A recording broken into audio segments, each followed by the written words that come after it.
அனைவருக்கும் வணக்கம்.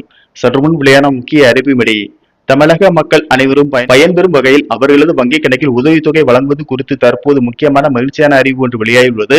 இதை பத்தி விரிவாக வீடியோல பார்க்க போறோம். வீடியோவை கடைசி வரைக்கும் ஸ்கிப் பண்ணாம பாருங்க. வீடியோக்குள்ள போறதுக்கு முன்னாடி இந்த வீடியோக்கு லைக் பண்ண பிரச்சனைக்குங்க. உங்களுக்கு மத்திய மாநில அரசின் சலுகைகளை உடனுக்குடன் துல்லியமாக தெரிஞ்சுக்கணும்னா இந்த சேனலை சப்ஸ்கிரைப் பண்ணிக்கோங்க. வாங்க வீடியோக்குள்ள போகலாம். தமிழக மக்கள் அனைவரும் பயன்பெறும் வகையில் தற்போது முக்கியமான மகிழ்ச்சியான அறிவுகள் வெளியாகியுள்ளன. அதன்படி தமிழக மக்கள் அவர்களது வங்கிக் கணக்கில் உதவித்தொகை செலுத்தப்படும் என்று அதிகாரப்பூர்வ அறிவிப்பு வெளியாகியுள்ளது. தமிழ்நாட்டில் சட்டசபை தேர்தல் வாக்குப்பதிவு வரும் 21ஆம் தேதி நடைபெற உள்ளது. இதனால் ஆளும் கட்சி, எதிர்கட்சிகள் என பல்வேறு கட்சிகள் போட்டி போட்டுக் கொண்டு தமிழக வாக்காளர்களை கவரும் வகையில் இலவச பொருட்கள் மற்றும் உதவித்தொகையை அறிவித்து வருகின்றனர்.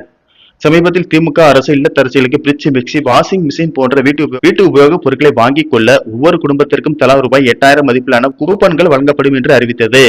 இதனைத் தொடர்ந்து தற்போது பாஜக அரசு தமிழக மக்கள் அனைவரும் பயன்பெறும் வகையில் அவர்களது வங்கிக் கணக்கில் உதவித்தொகை வழங்கப்படும் என்று அறிவித்துள்ளது. அதன்படி வெளியான அறிவிப்பில் ஒவ்வொரு குடும்பத்திற்கும் ரூபாய் 10,000 நிதியுதவி வழங்கப்படும்.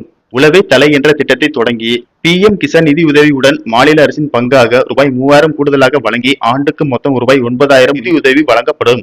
குடும்ப தலைவிகள் அனைவருக்கும் மாதந்தோறும் ரூபாய் 2000 உதவித்தொகை வழங்கப்படும். தீபாவளி அன்று புடவை வழங்கப்படும். ஆண்டுக்கு 3 விலையில்லா கேஸ் சிலிண்டர்கள் வழங்கப்படும். அவை பொங்கல், தமிழ் புத்தாண்டு மற்றும் தீபாவளி பண்டிகையின் போது வழங்கப்படும். மின்சார இருசக்கர வாகனங்கள் வாங்குவதற்கு தகுதியுள்ள பெண்களுக்கு ரூபாய் 20,000 மானியம் வழங்கப்படும். மகளிர் போல ஆண்களுக்கும் பேருந்தில் கட்டணமில்லா பேருந்து பயணம் வழங்கப்படும். ரேஷன் கடையில் தரமான அரிசி வழங்கப்படும். அதே போல பருப்பு, எண்ணெய் கூடுதலாக வழங்கப்படும். பெண்கள் தலைமையிலான கூட்டுறவு சங்கங்கள், சுய உதவி குழுக்கள் மற்றும் சிறு குறு நடுத்தர தொழில் நிறுவனங்களுக்கு உற்பத்தி அலகுகளை அமைக்க ரூபாய் 5 லட்சம் வரை வட்டியில்லா கடன்கள் வழங்கப்படும். மேலும் அரசியலின் கொள்முதலில் பெண்களுக்கு சொந்தமான நிறுவனங்களுக்கு 20% இட ஒதுக்கீடு கட்டாயமாக்கப்படும்.